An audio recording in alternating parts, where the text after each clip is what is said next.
In 1978, a jury decided that one of America's biggest companies had built a car that could burn its own customers alive, and then put a price on whether their lives were worth saving. It became one of the most infamous corporate scandals in American history, taught in classrooms, a byword for greed. There is just one problem. Almost everything you have been told about it is wrong, and the truth is somehow worse. You know the story, even if you don't know you know it. A cheap little car called the Ford Pinto, a gas tank that turned it into a firebomb, and a cold-blooded memo where Ford supposedly calculated that human lives were worth $200,000 each, and decided it was cheaper to let people die than to spend $11 a car to fix it. 500 people burned alive for the sake of a spreadsheet. Hold that image in your mind, because over the next few minutes, we are going to take it apart piece by piece, and what's left is far stranger and far darker than the legend. It begins like a lot of American tragedies with good intentions and a deadline. By 1970, cheap Japanese and German cars were flooding into America, and Ford was losing a generation of buyers. So Ford's president, a brash, ambitious executive named Lee Iacocca, gave his engineers a mission with two hard rules. The new car had to weigh less than 2,000 pounds and cost less than $2,000. The limits of 2,000, they called it. And inside Ford, nobody was encouraged to question them. They pulled it off. The Ford Pinto went on sale in 1970, a 1971 model, and America bought it by the millions. More than 3 million over the decade. It was small, it was affordable, it was everywhere. But to hit that weight and that price, the car was built a certain way, and one design choice in the rush would become the most infamous in automotive history. The fuel tank sat behind the rear axle, with very little steel between it and the rear bumper. Here is what that meant. In a hard rear-end collision, the tank could be shoved forward into the bolts of the differential and punctured, or the filler neck could tear away, spilling gasoline. And gasoline, near sparks and hot metal, does exactly what you fear. The Pinto could catch fire, and in the worst cases, the doors could jam, and the people inside could not get out. And this was not just a theory on an engineer's desk. It happened to real people.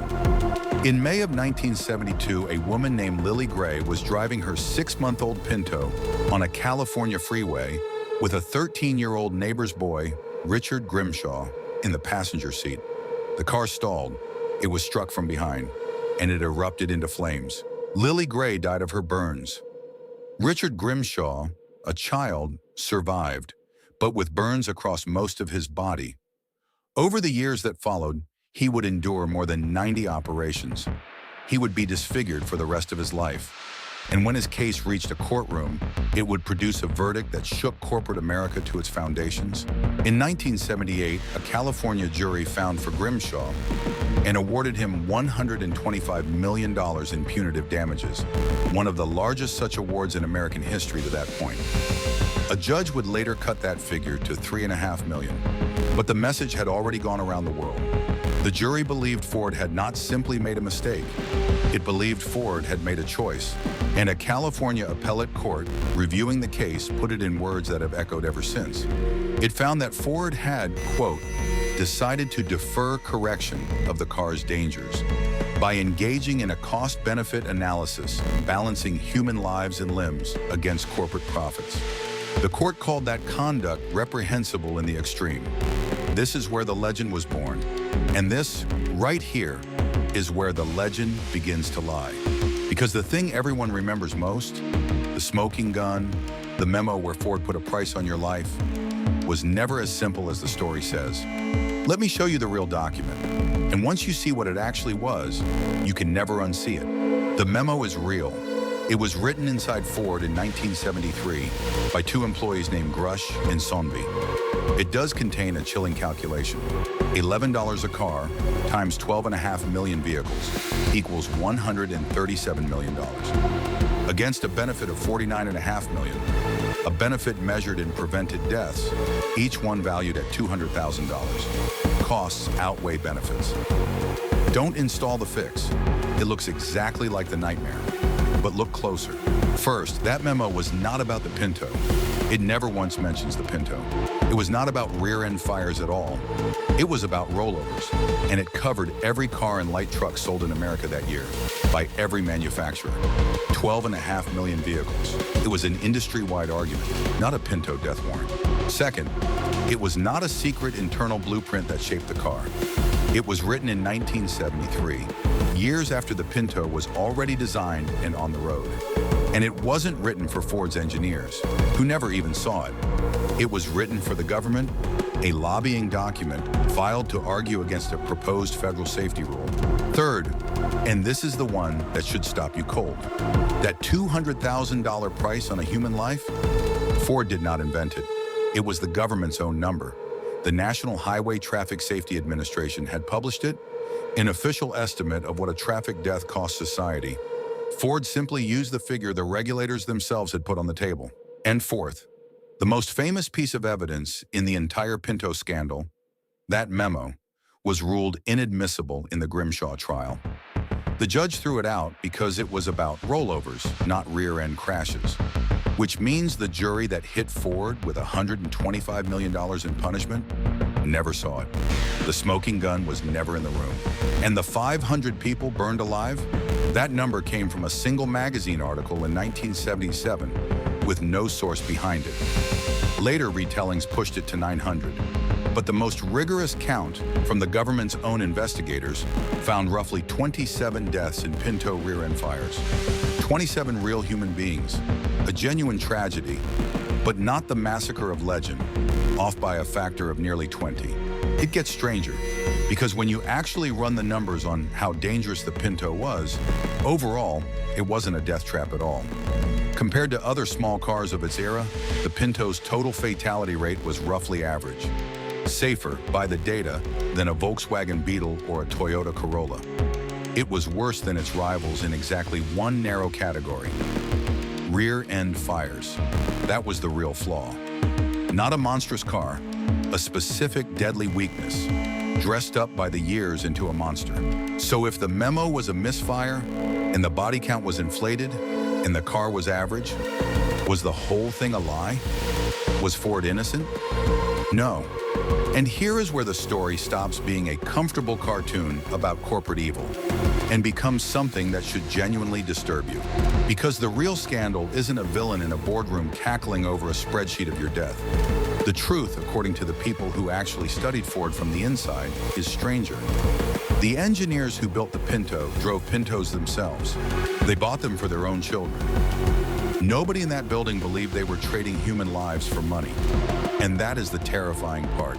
Because the cost-benefit thinking wasn't some rogue act of cruelty. It was the water they swam in. The government itself demanded that automakers weigh the cost of safety against its benefit. It was the government that first dared to put a dollar figure on a human life. Ford didn't break that logic. Ford simply followed it, all the way to a courtroom. And here's the forbidden lesson. The part almost nobody wants to say out loud. That arithmetic never stopped. To this day, the government still puts a price on your life. The Environmental Protection Agency values it at around $9 million.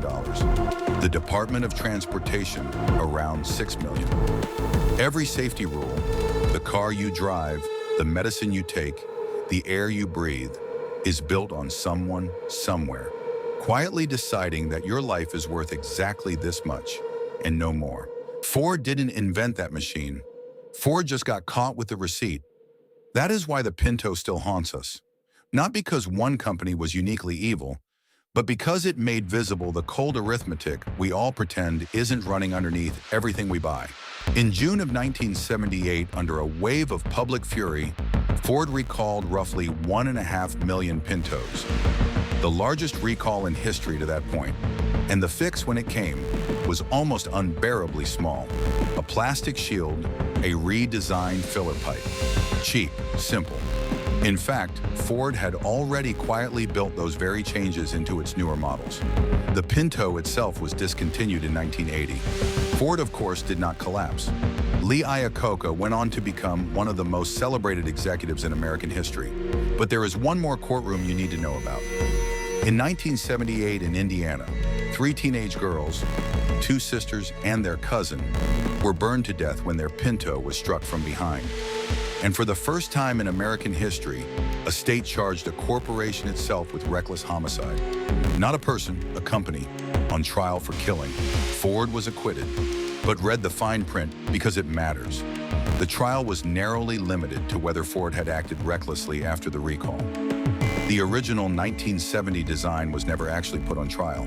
So, not guilty did not mean a jury blessed the car. It meant the law could barely figure out how to put a corporation in the dock at all.